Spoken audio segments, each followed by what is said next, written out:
and he decided that he would get rid of all these bugs.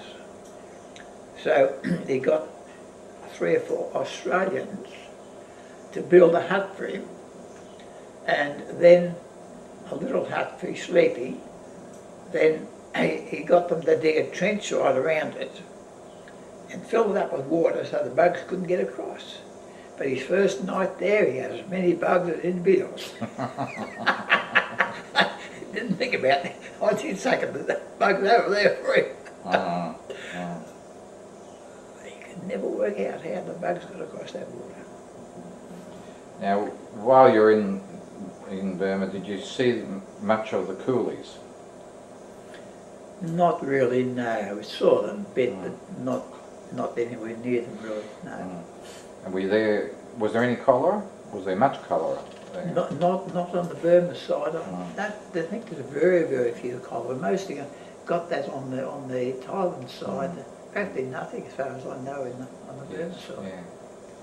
Yeah, well there's one plus at least for going to Burma. Yeah, well that's the point, yes. In Thailand it was very, very bad for cholera.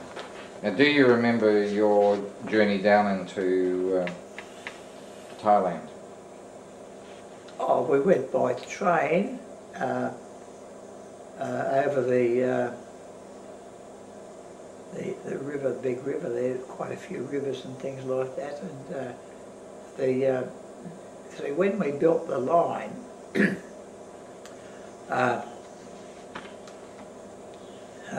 they built the bridge, then they put the dirt up to the abutment on the bridge, but they never ever thought of the ground sinking.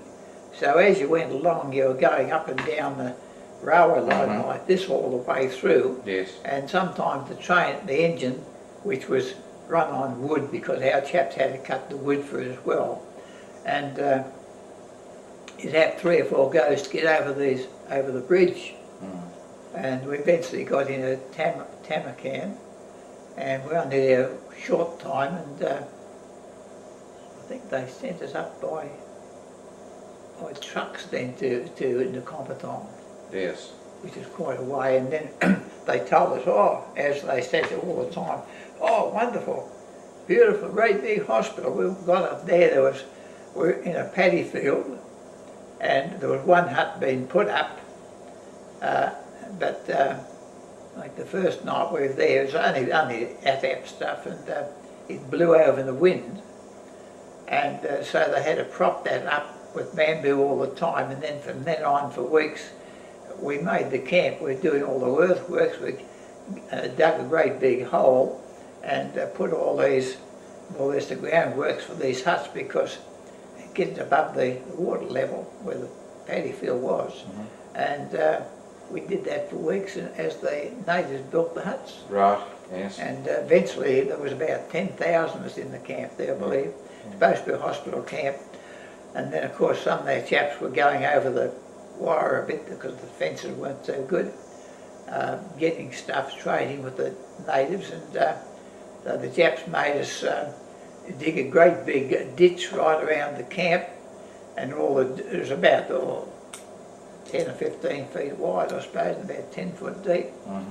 All that with just bags, stretcher bags on your head, and all that dirt was put up on a great big bank on the outside, which the Jap used to parole, and over this huge camp, even though some of the chaps used to get over by devious means, still trading a bit, anything at all. And then the Japs, I don't think the Japs caught anybody, but I know one night one chap was coming back, and he must have got back in the wrong spot or something else, and he come tearing through our hut, and the Jap was chasing him. I don't know if he caught him or not. Now, what was the water supply for Nakhon Pathom? Were there wells there? It'd be wells, yes. Yeah, it'd be wells there. Yeah. Now, did you at Nakhon Pathom have anything to do with a fellow named Jack Chalker, who used to do drawings or paintings for Dunlop? Yeah, no, I didn't know. And also was supposedly, well, it is said that he did physiotherapy and that sort of thing. Yeah, I think he did a bit of that, yeah, from what I heard, yeah. Now, did you come across a British doctor there by the name of McConaughey? No, no. An Australian doctor by the name of Major Alan Hazelton? No, I remember I didn't.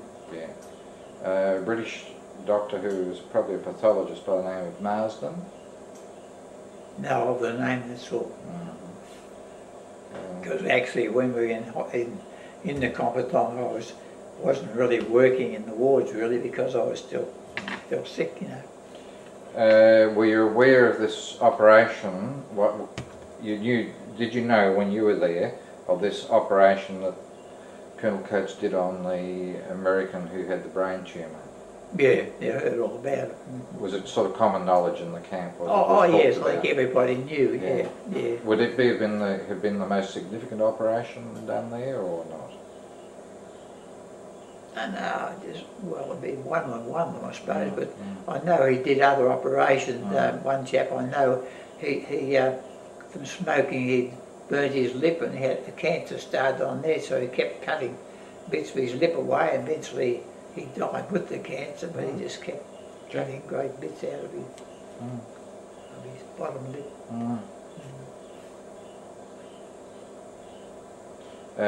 Were you aware of Weary Dunlop when he was a non-combatant? Oh yes, yeah. Ah, what about a Canadian by the name of Markovich?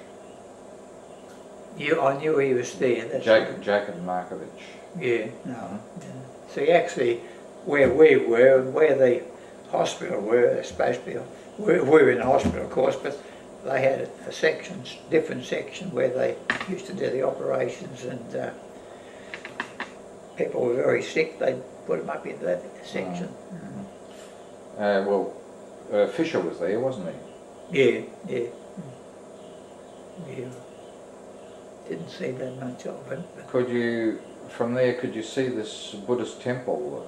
The great golden temple. Yes. Yeah, you could see that. Yeah. And were you ever there, were there ever any Allied bombing attacks in the vicinity of non-combatant? Well, I think they must have been bombing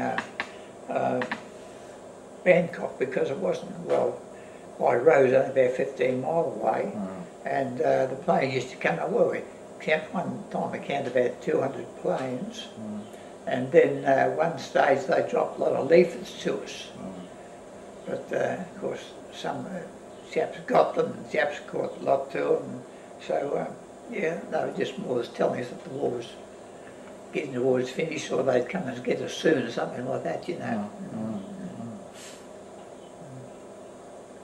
No, there's quite a lot of bombing, and then we didn't know till after, but in the jungle near the camp, they had intelligence that the Japs were going to shoot all the prisoners if the British and the Yanks had started attacking Malaya or Japan, and there was the guerrillas in the jungle not far from where we were, and we didn't know anything about it.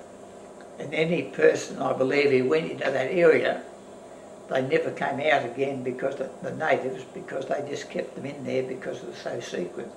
And some of our chaps who used to go out with the Japs to the for supplies, food and stuff in